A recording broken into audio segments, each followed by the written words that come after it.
Okay.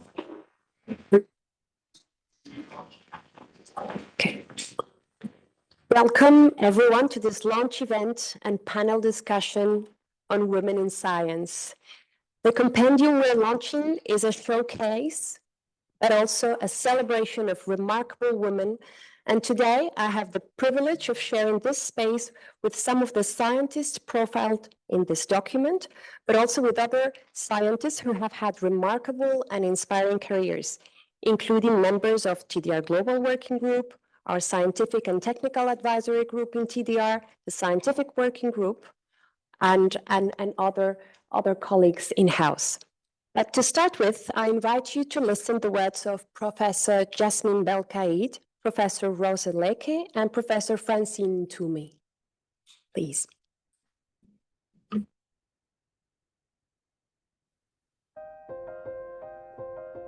As a woman in science, 30 years ago, 40 years ago, things were not as straightforward. I mean, role models were lacking. And it was very often that women will start a career in science, but will either stop or start to work for others.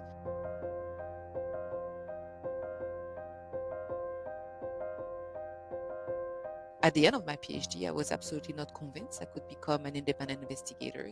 I still went along and did a postdoc, but yet without projecting myself to the next level.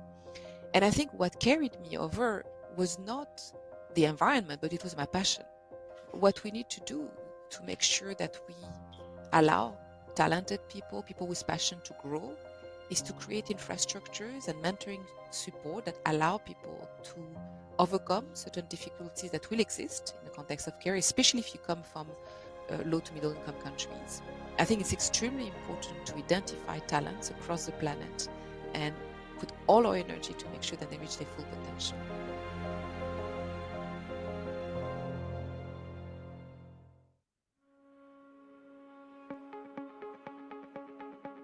And I started out when I was little. I had a father who was a school teacher and put it in my head that I had to get into the scientific field because malaria bothered me so much when I was little also, and we decided then I wanted to get into malaria research, and really that's how I got into it.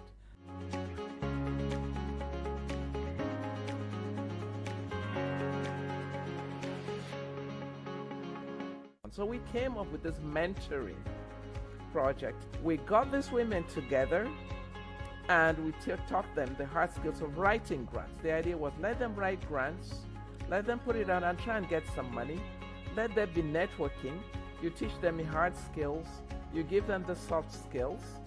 And we did this together, and also in the evenings we sat down and had a fireside conversation. And you know, it's in Africa, this is very, very important to sit together around the fireside. You know, it shows intimacy with the people wherever they are, the older ones, the younger ones. You know, it's an open exchange, there is trust. And you know, when the younger ones heard from us, what, you know, I had this problem, these challenges, these difficulties, and they were like, the professor, like I have that professor, well, I have that problem, and so on. And that really inspired them. And I always say to our hire, to all the women, and I've said it many times, that for me, what you do is you shoot for the moon. And if you cannot get there, you'll always be among the stars.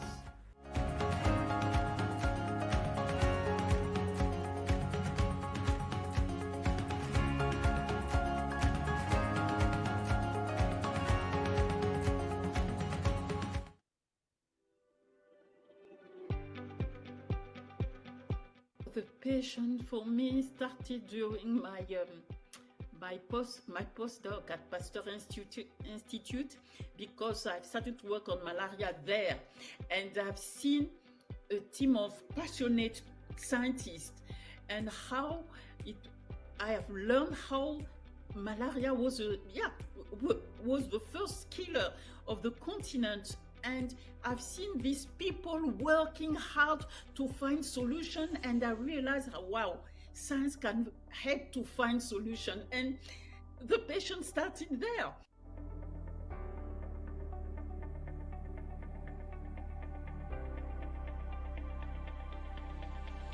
We are trying to train our young people to really work in interdisciplinary way, and that's something that needs to be strengthened. It's not a normal way to work. People are used to work in their own, so there is a need to have from the top really a strong signal that funds will be given as an example if you work in an multidisciplinary way. And because I know that using science, we may develop our continent, we may develop things, we may change our environment, we may make our life better. So I try to share my patience to the young generation, because I know that only with patience you may, change the game.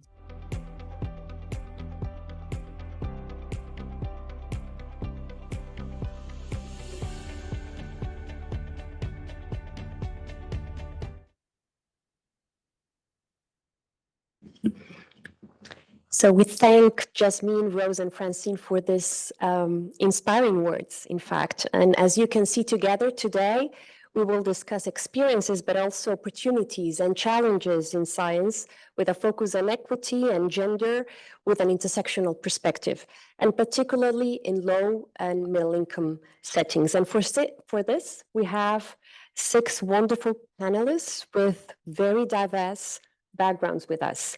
But first, let me introduce Professor John Reeder, Director of TDR, and I'd like to take this opportunity to ask him a question. John, you have an incredibly rich experience as a scientist and as a researcher, and you must have probably witnessed equity and inequalities in your career. You became TDR Director in 2012, and gender equality has been historically a core pillar of the program that you are leading. So could you tell us what is still the unmet goal from your point of view to reach better equity outcomes in science and research? Thanks, Mariam, and thanks for the invitation to be here at this launch. I've had a pretty long career in research, and I've had the pleasure of working alongside very many very impressive women scientists. But it really hasn't been lost on me how much tougher it's been for them to progress in their careers, and especially if they took family breaks and took breaks to have families. When I took over TDR in 2012, it did, as you say, have a strong history of supporting some exceptional individual women, and we'll hear from some today. But overall, only 20% of grants were going to women, and only 28% of our committees were women at that time. So there was obviously a lot of room for improvement. Fixing the imbalance on committees was relatively quick and easy, as the choice was in our hands. We just had to make sure we reached out to women to join. So we soon pulled this back to 50%. In fact, now is near 70%. Addressing the issue of equal funding, though, is much more complicated, as it's often a reflection of the home institutions, particularly in LMICs. Rather than have a quick fix of quotas, we took a path to make sure that we encourage a bigger representation of women to apply for these grants. A critical step of this was reaching out to the women scientists through tools like crowdsourcing and finding out exactly what the blocks were to them and how we might address all that. In listening to perspectives of these women applicants, we're able to tune the funding schemes to be more attractive for them. For example, rather than going to the northern institutions for 2-3 years, we relocated all of our training to regional centres, which allows for a location within the regions. This caused a huge upsurge in representation of training applications from women. We had some false successes. I was really happy when our figures showed an equal number of successful grants, but when we analysed that closer, it found out that was only a small proportion of the actual funding, and men were still getting all the bigger grants and the women were getting all the smaller grants at this time. However, we persisted and we fine-tuned along the way, and I'm really pleased to say we now have an equitable distribution of funding in TDR. Half goes to women, half goes to men, both in finance and in the number of grants.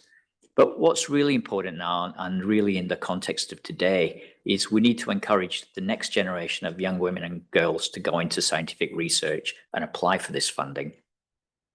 Where often there are no local role models, and science seems to be male dominated and really not a career choice for women to go into. This is the importance of this Women in Science compendium, I think, to give these young women the inspiring stories of those who've gone before them, and they've established stellar careers. I've read through the stories in here, they're fantastic. And really, the stories of young women like them, even though now we see them on the screen as the professors and the famous people, they've started and often had quite a fight to get to the top of their chosen professions.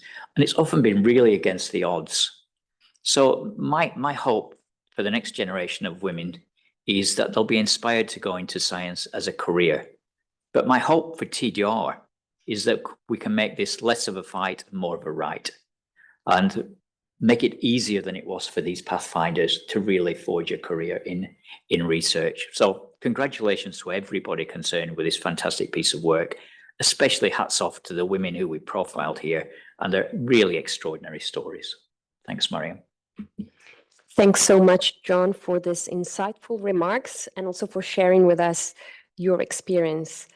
And now let me turn to Pascal Alote, Director of WHO's Department of Sexual and Reproductive Health and Research, and also one of the women featured in the compendium, who could not join us today, but has shared a video statement. Let's listen to Pascal, please.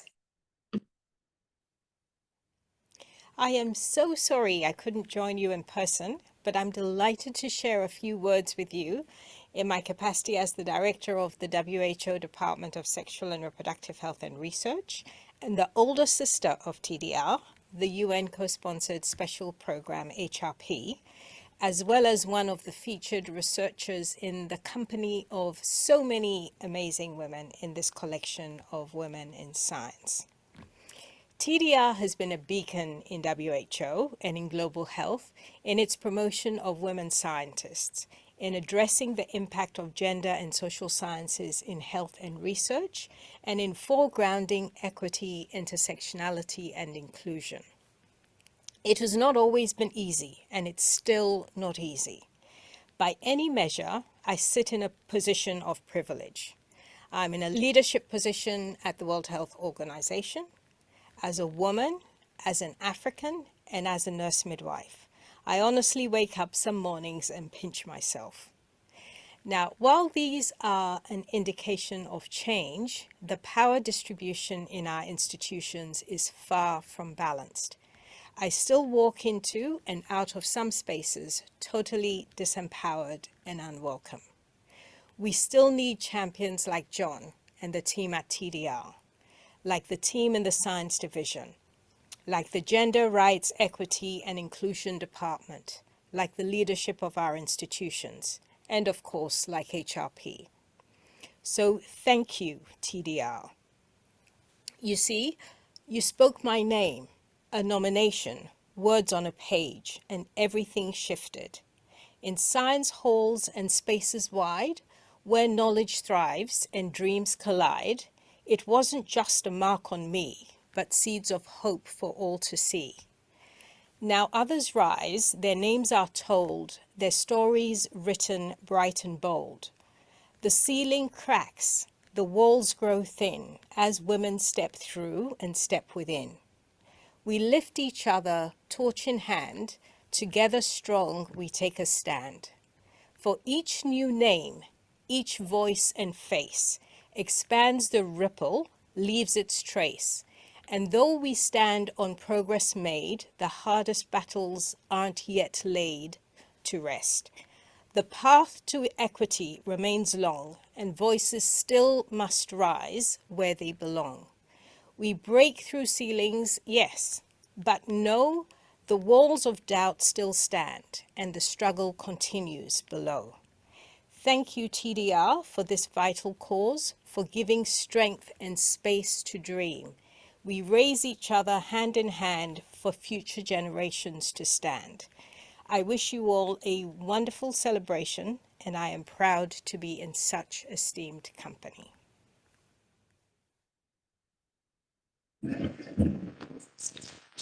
Thanks to Pascal for this moving words, I would say, inspiring and for your call. And let me now turn to our WHO colleague, Dr. Anna Coates. Anna is the head of the gender unit in the Department of Gender Equity and Human Rights at WHO. Anna, thanks for joining us. And let me ask you a question. Gender equality is closely linked to equity and to human rights in the context of health as well, which is something that tends to be often forgotten. Could you share with us why do you think it's so relevant to address these areas using this inclusive and comprehensive lens? And how can women's leadership in health research and in public health more widely help address related challenges? Over to you, Anna. Thank you, Mariam, and thank you for the invitation to participate in this panel. It's really very humbling, one, to come after such inspiring words from Pascal, but to be alongside some really great women and men leaders, and congratulations on this really exciting and important new addition to the compendium. To answer your question, I think perhaps the most important first thing to say is, of course, we're not going to achieve equity in health without overcoming gender-related barriers to healthcare. Gender equality is essential for achieving WHO's overall mission of achieving the right to health for all. All women, girls, and gender diverse people have the right to access all health services free from discrimination. But many health interventions are currently shaped by structural discrimination because they don't pay enough attention to sex and gender differences. And very often, this is because the clinical or public health research that's informing them doesn't equitably include women, and it doesn't adequately consider sex and gender. So the experiences and the realities of men become the norm. And that inevitably affects women's rights to health and the possibility of achieving health equity. The health system can play a really significant role in addressing this structural discrimination by much more intentionally shaping its actions and its services to contribute to eliminating gender inequalities. And health research can help with this because it can do a much better job at addressing how health issues are shaped by both sex and gender differences, remembering, of course, that gender inequalities also intersect with multiple other forms of discrimination. Women leaders in science and in global public health more broadly can be very important agents for change. We know our own experiences as women. We know how best to address these challenges. And that's especially true because globally, women represent around 67% of health and care workers, and they shoulder, as we know, the greatest burden of healthcare responsibilities in the family. So currently, countries are really underusing 50% of their talent on many issues, not just for gender equality.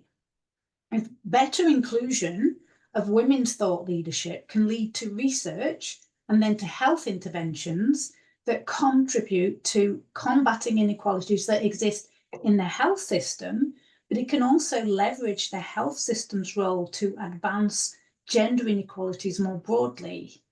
Making visible the protagonist roles of women in science and public health, which this compendium does really so well, it helps combat gender stereotypes that lead to discrimination, and it provides role models for future women and girls' full participation and inclusion, as some of the really inspiring professors already mentioned in the videos. So promotion of women's representation and leadership in science is also a really important indicator of wider efforts to achieve gender equality. And achieving women's empowerment in research and science was actually included in the Beijing Platform for Action 30 years ago.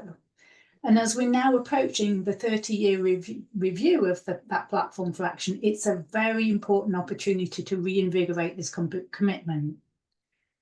All of those reasons that I just mentioned are all valid for why that commitment is important. But perhaps just though to finish is by saying that promoting women's leadership in science, it's not just a means to an end, it's actually an end in itself.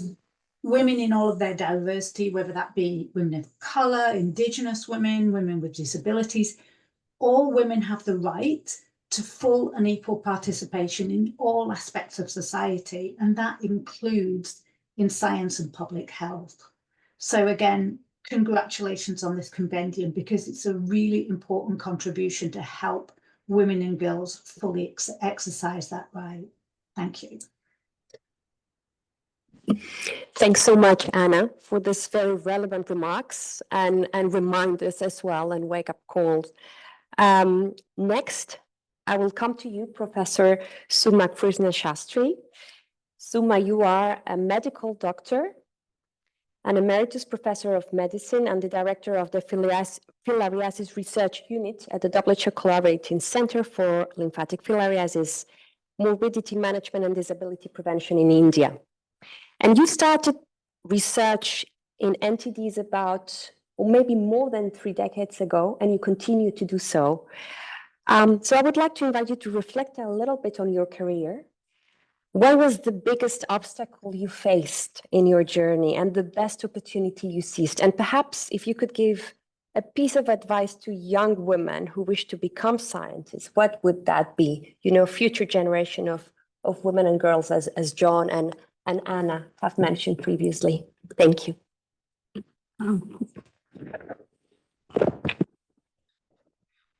Thank you, Mariam. Yes, I was doing clinical practice and research after completing my studies in Kerala in Government TD Medical College, Alappuzha, and research in lymphatic filariasis. My research started first with a small grant from TDR, and that was when I was a co-investigator in that research project. And TDR has a very important role in my research career and development. Like many of the research projects have come out following the initial research part, and also that I have been trained by TDR. I have been trained in clinical monitoring and also auditing of the clinical trial, and also the basics of the inspection of the clinical trials, and all this knowledge. After all acquiring all this knowledge, I have been practicing and I have been doing clinical monitoring as well as the clinical auditing. And the experience also has improved my own research to a great extent. So the experience is immense, and when going to the different countries and seeing the cultures, and that I could apply to our own research and also in training the junior people or the other colleagues and all that. So, and with this 3 decades of the research, the WHO has designated our unit as the WHO Collaborating Center for Lymphatic Filariasis, Morbidity Management and Disability Prevention. Now, even though I have said it as a very smooth running one, there had been obstacles. You know, especially in India, you have what is called as a social conditioning. It is there everywhere, but especially in India, it is more there because a female is not welcomed in many situations, especially when you are traveling in different countries and maybe they putting yourself in the high level meetings and all that. And even there had been some problems with the colleagues. So the colleagues were saying that she's just traveling for the sake of traveling and things like that, which is not true.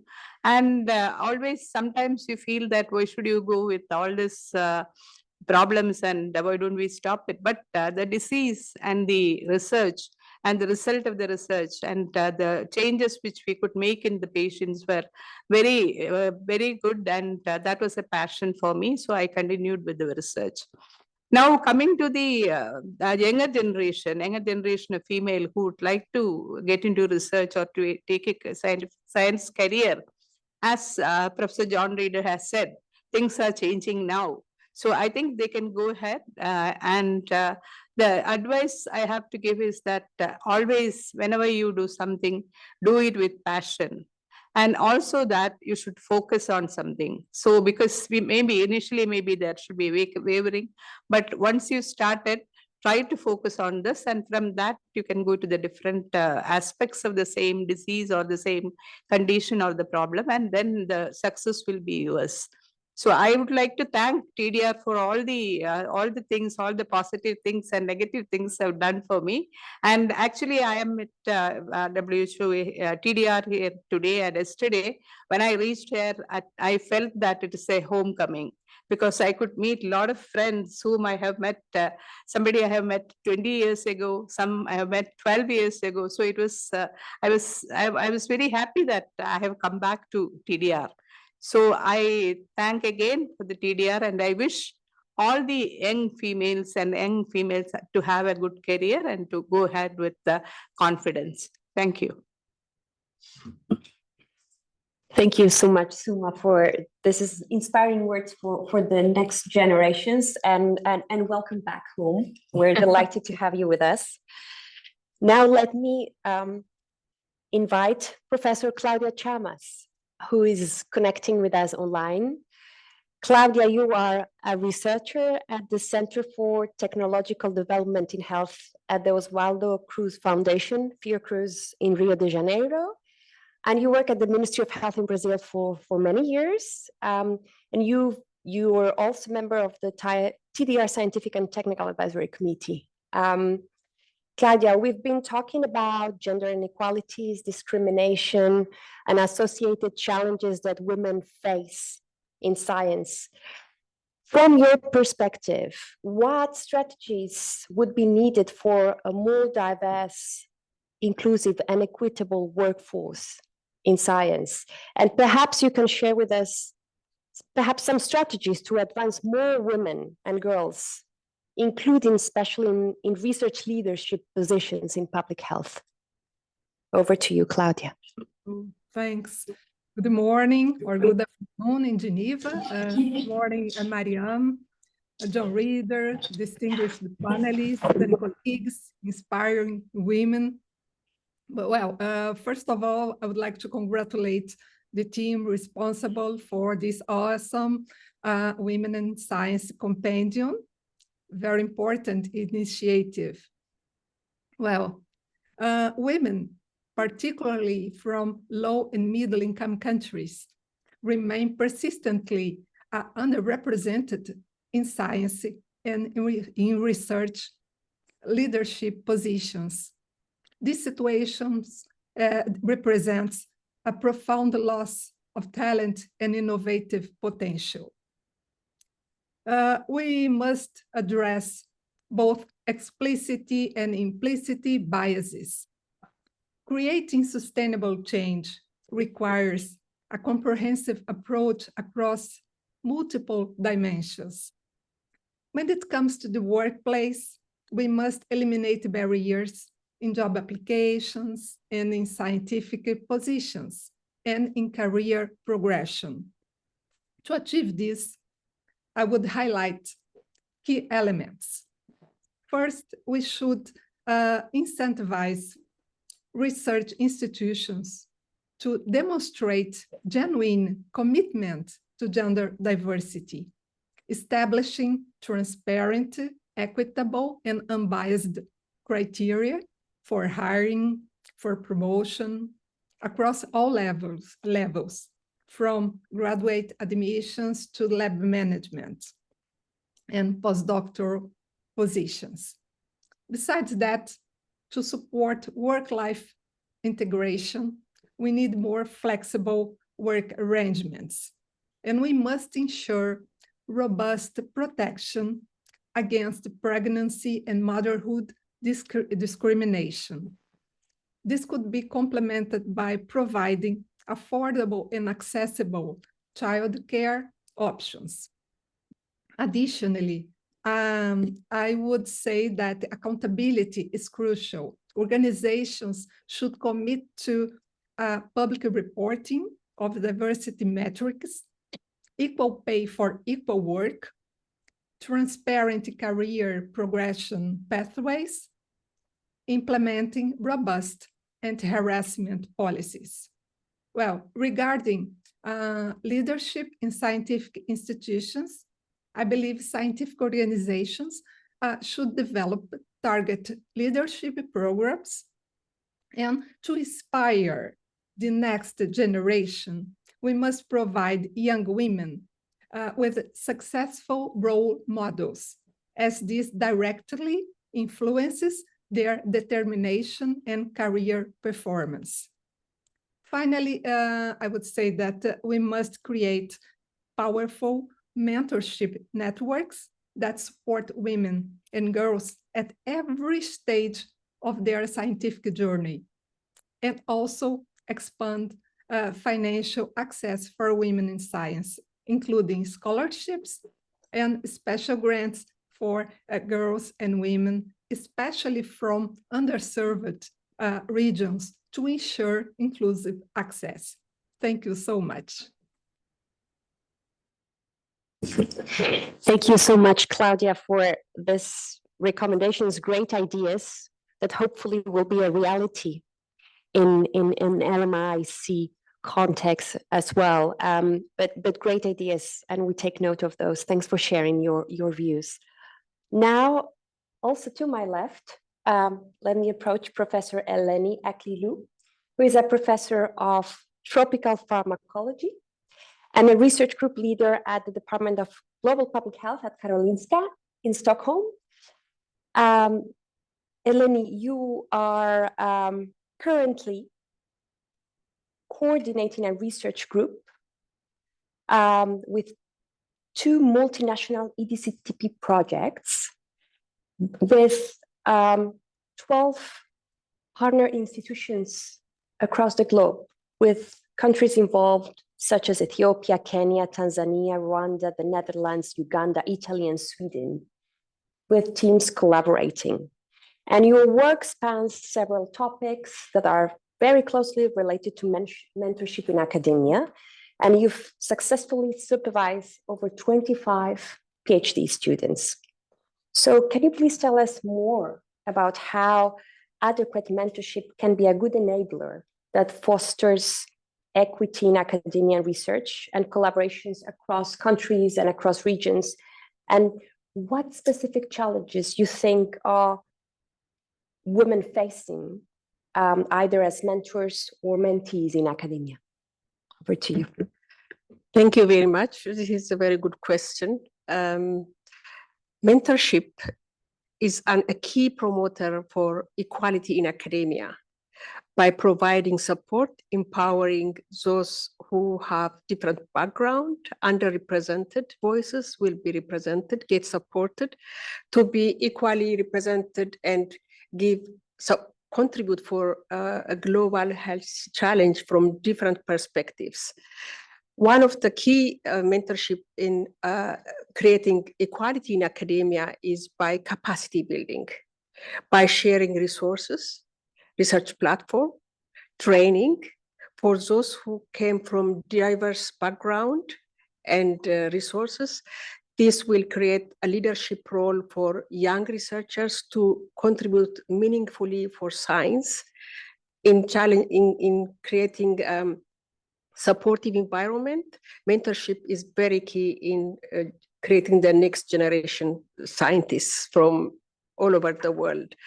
And in my role as a researcher, I have witnessed that mentorship has closed the gap in resources, training, and capacity of those young early career researchers to become recognized and have the opportunity to be trained to contribute meaningfully for the globe.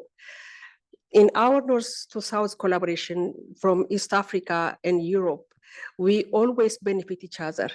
It's a mutual benefit mentorship we learn, and by doing so, not only creating opportunity for training of those young career researchers, but also establish long-term partnership. Sustainability is key, and mutual respect and understanding. And this network has been really meaningful for our young researchers to promote and flourish in their research capacity and career. As a woman, as a mentees, the challenge that I believe is that having a role model that can really understand their situation, the specific pressures that they face in their cultural environment, and also how to balance the family responsibility with academic careers. Not so many are present who understand the situation to support these young female mentees. From the mentors' perspective, there are not so many who can play as a primary role to support these individuals, these women. And that creates a disproportionate pressure and stress for those who are already few. So this is really for both sides, from women as a mentees and mentors are facing these problems. How to overcome this problem is that, for example, by providing support, institutional support for addressing gender-specific challenges in mentorship, as well as embedding collaborative mentorship in all international and national research collaborations. Mentorship, apart from generating science, mentorship is very important and key to lead the researchers, young researchers who are really taking the next step and as a scientist in the future. So I think embedding collaboration and addressing gender-specific mentorship challenges is key in this success. Thank you. Thanks so much, Eleni, for your words, important words on mentorship for early career researchers, but also on how to ensure sustainability of collaborations. Thanks so much for that. Now, let me invite Professor Juntra Lauterworn, who's connecting with us online. Thanks for being with us today, Professor Juntra. You are an emeritus professor at the Mahidol University and a consultant to the Ministry of Public Health in Bangkok.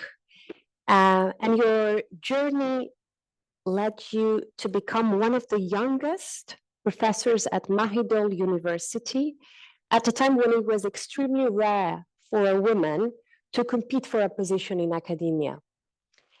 Juntra, you are also within our compendium that we're celebrating today, and you have a rich experience in clinical research, in life sciences, in medicine, in program evaluation, and you studied in a number of countries, from Thailand to the USA, UK, and the Philippines. So can you share with us what was the turning point in your career and what made a difference for you? Over to you, Juntra. Thank you. Thank you for inviting me to share my story and how TDI had shaped my career. After my graduation from the Philippines, from the medical school, I came back to Thailand and I completed my residency training in tropical medicine, focusing on patient care, diagnosis, and treatment. Well, this rigorous and demanding training provide me with extensive knowledge of disease and clinical practice. I should be happy with that. However, my career took a transformative turn when I faced the limitation of available treatments for malaria, a significant health challenge in Thailand. At the time, only quinine, chloroquine, and sulfadoxine pyrimethamine were available, and drug-resistant malaria rendered chloroquine and sulfadoxine pyrimethamine ineffective against falciparum malaria. So practically, we have only quinine that we could use during that time. Well, as a doctor, witnessing patients suffer and develop complications like acute liver and renal failures, pulmonary edema, and cerebral malaria deeply impacted me. Knowing that early treatment with effective medicine could save life ignited my desire to delve into research to develop new treatment for malaria. The transition from a medical doctor to a scientist, particularly as a woman, involved not just a change in professional focus, but also a substantial personal and intellectual evolution. I had to acquire new skills and knowledge, embarking on a journey of continuous learning and adaptation. Well, I joined several research programs at the Tropical Diseases Hospital under the mentorship of Professor Thanaksit Harinasut, play a pivotal role in my transformation. She guided me to develop my skills in clinical pharmacology, which are essential for pursuing a career as a scientist in clinical drug development. Through support from TDR, I pursue a PhD at the University of Liverpool. My thesis on the clinical pharmacology of mefloquine, incorporating the data from Thailand, contributed to the drug's market registration and its availability in Thailand, and ultimately saving many lives. This accomplishment marked a significant milestone in my journey from clinical practice to scientific research. Transitioning to a scientific career presented several challenges to me. Nevertheless, I received substantial support from TDR, which continued after my PhD. Upon returning to Thailand, I faced infrastructural limitations at my faculty that hindered my work. However, with the TDR support, I established Thailand's first clinical tropical pharmacology unit at the Faculty of Tropical Medicine, Mahidol University, equipped with advanced pharmacokinetic study instruments. While this transition, while challenging, has been immensely rewarding. It has allowed me to contribute to significant advancement in malaria treatment and inspire me to continue pushing the boundaries of medical science to improve global health. Well, another pivotal chapter in my career began when I joined TDI as a staff member. My primary responsibility was to provide clinical support for TDR-supported clinical trials, ensuring that these trials adhere to good clinical practice standards and generate credible and reliable data. Well, of course, given the geographical spread of these trials across Africa and Asia, it was impractical for me to personally monitor each trial site. Well, to address this challenge, I devised a strategy to train local clinical monitors, which actually Professor Suma was one of them. So we have all monitors in the regions where our trials were conducted. This approach ensured that the study site maintained high standard of GCP compliance. Well, furthermore, we have increased the capacity of the local scientists to be familiar with GCP so that they became a very good scientist. While a critical component that's more difficult was of GCP is the role of the ethics committees, which was underdeveloped in many institutions during that time. Well, in 1998, there were no comprehensive guidelines to assist institutions in establishing and operating ethics committee. To address this gap, I coordinated the drafting of the first guideline that detailed the processes for establishing an ethics committee. This guideline was subsequently endorsed by the WHO and translated into more than 20 languages. While to implement the guidelines effectiveness, we collaborated with the local ethics committee and local ethics forum in various countries, providing essential training to ethics committee on how to apply the guidelines into the practice.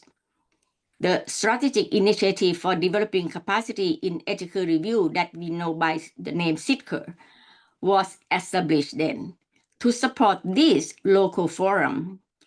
Each forum developed its own agenda and activities, which included training on bioethics, drafting the standard operating procedure, and organizing annual conference for ethics committee in their respective region.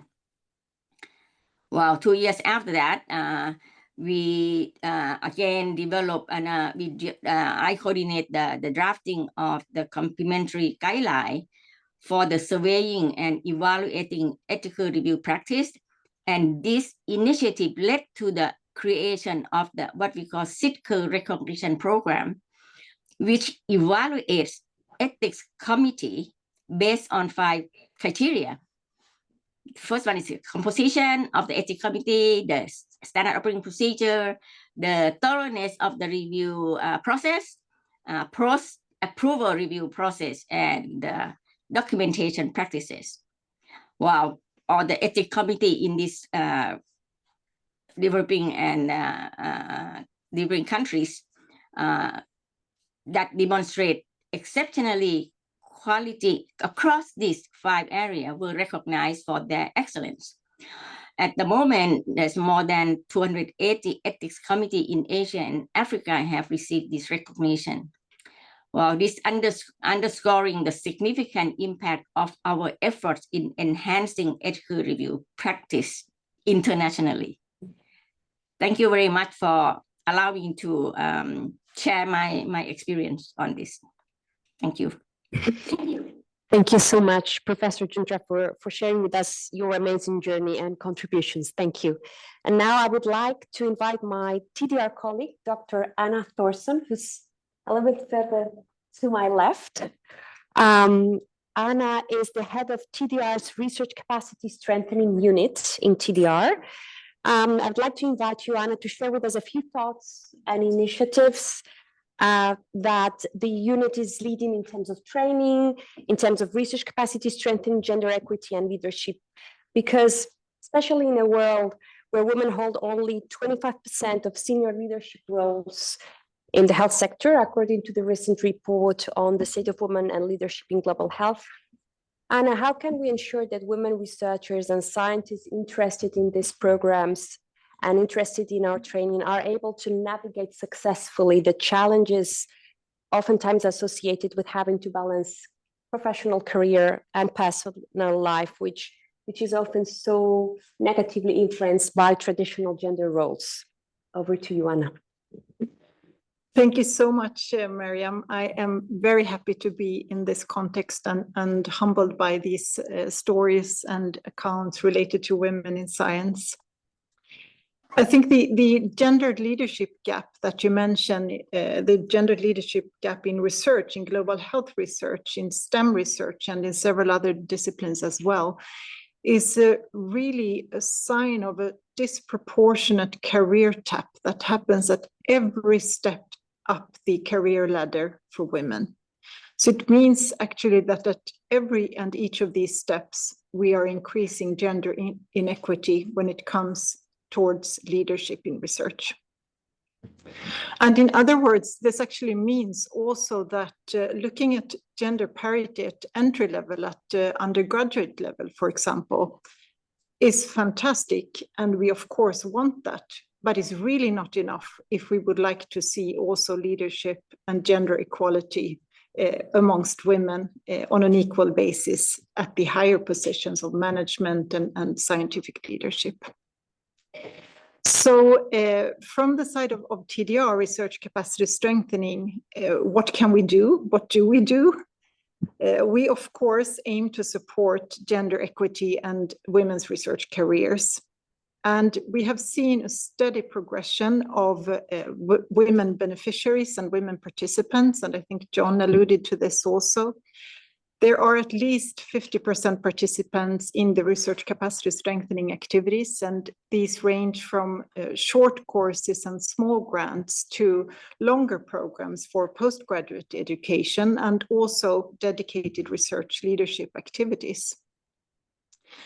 And we find that actually offering flexibility in modalities between online, hybrid, and in-person activities, and also offering these activities within regions and nearby our partners and the countries that we want to support is important. This adds to the easiness for women to find work-life balance and to find options that are suitable to them to overcome traditional or demands of traditional gender roles. Also offering activities that are covering and supporting both early and late career activities are critical in order to reduce this tap of women at the steps towards leadership. So coming back also to one of the programs that have been alluded to here today, the TDR Clinical Research Leadership Program. This is a program offered to mid-career clinical researchers, and it has gender equity as a guiding principle and also works with gender responsiveness in terms of how the leadership is promoted. I would also actually like to add to this that from an intersectional gender perspective, we know that there is often an abundance of applicants from the large and highly successful institutions that are situated often in urban settings. But there can be several challenges. They might be related to geographical location or financial constraints that create a vicious circle of multiplying challenges and which disadvantages women.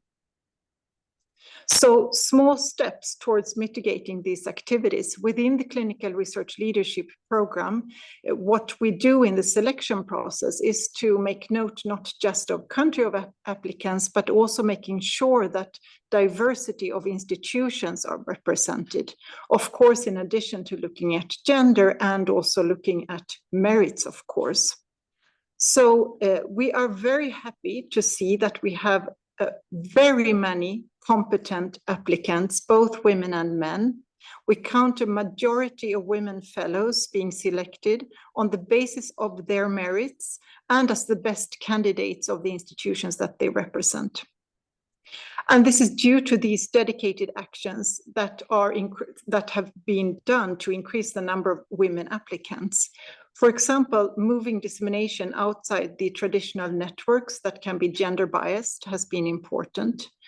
But coming back again to the work-life balance, perhaps even more importantly, that the fellowship have been adapted to include flexibility so that they can be shorter or longer. They can be closer to the country, to the home country. They can offer cost coverage of travels home at a more frequent level, for example. And this is all critical to work-life integration and specifically to women. So we really look forward to continue to co-create and progress TDR research capacity strengthening and the catalytic activities that we can undertake, and to support women to reach their full potential in terms of scientific leadership.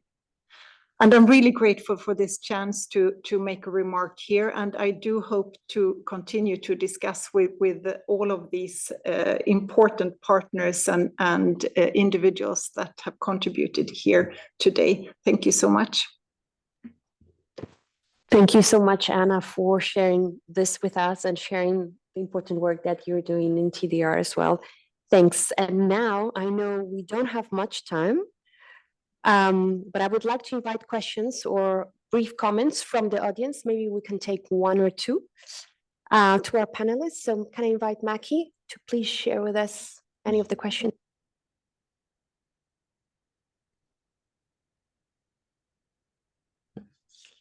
Okay, so there are a few questions online, and this is directed to all the panelists. Are there any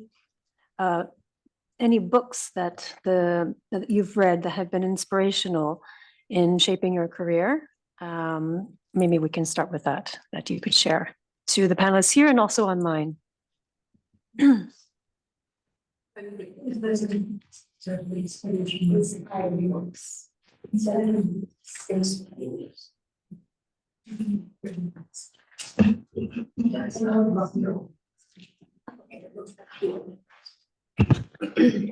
Anybody online as well invited to answer? Who wants to go first?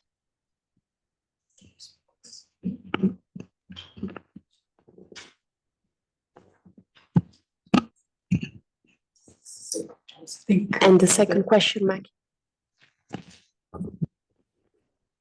A few more, actually. So thank you for sharing your incredible journey in science and your views.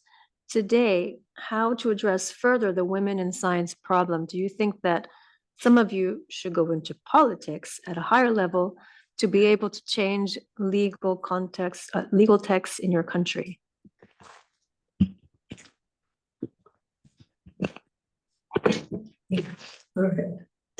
Thank you. This is really very good question. And in fact, from politicians' side, it's very important to support women in academics and facilitate the environment to be conducive.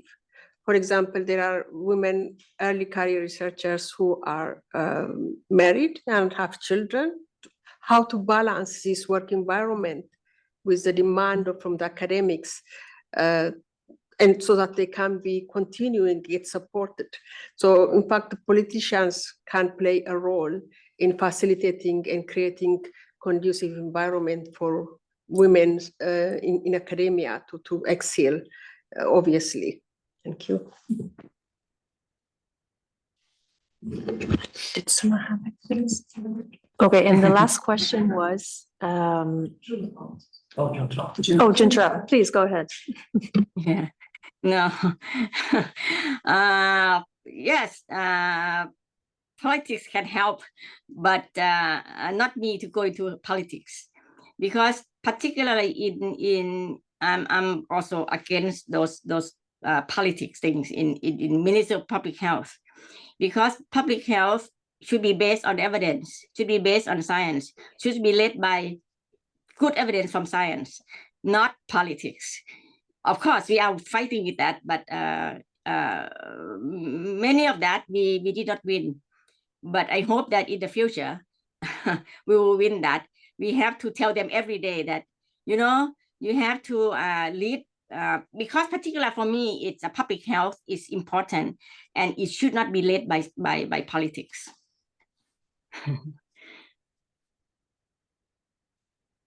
So definitely, I will not go into politics. Anna Coates. No, I just wanted to reflect on what Jennifer was just saying, and also the question, which is a really interesting one. I think that, any of us that work on gender, and by extension, those who are working in fields that are not usually occupied by women, inevitably ends up having a political connotation, even if we pursue it as a very technical, evidence-based driven. And also to remember that even research and evidence is not, it's free of politics, and that the way in which we design our research, the questions that we address, are also very much driven by a certain context. So I think in some ways, the distinction between being involved in politics and being involved in other fields, in particular in terms of research and science, is somewhat a bit blurred between the two. Yeah, I mean, I agree that, the politics play roles in the strategy that you use. But I think we have to try to convince them somewhere, somehow. When I work on the ethics, which is very hard to implement, but I have to find some strategy on how to demonstrate to them that this is the way to go about, I think. Because in my country also, politics get involved too much with the public health, which I don't think that it is the right way to go.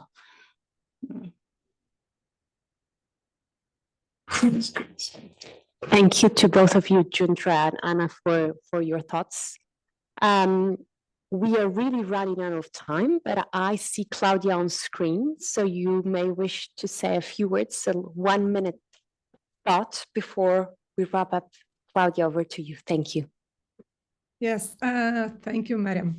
I think complementing what I have said before, I think it's important in this scenario to think about public policies and also evidence-based data using evidence-based resources, and also it's about public policies and practices to achieve gender equity. Because changing public policies, we can have a kind of a huge impact on many communities. So this also relates to our role as in politics and so on. And regarding practices, here I cited the experience of TDR as a model. So TDR, in my opinion, while maintaining the rigorous, very rigorous project selection criteria, TDR also promotes gender equity very effectively. So TDR, in my opinion, TDR professionals are doing an amazing work, achieving great results. Thank you so much. Thank you so much, Claudia, to you as well. Well, I think this has been a very insightful conversation. I have learned and I have enjoyed this conversation with all of you, and I hope you have enjoyed it as well. I have to thank to our distinguished panelists today. Thanks everyone for joining us, also those of you that connect online.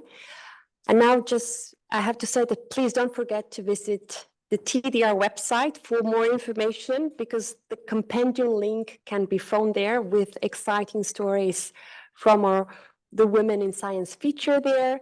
And of course, don't forget that you can find also information about TDR's podcast, Global Health Matters, with our colleague Gary Aslanian, where you will also find more inspiring conversations with women in science.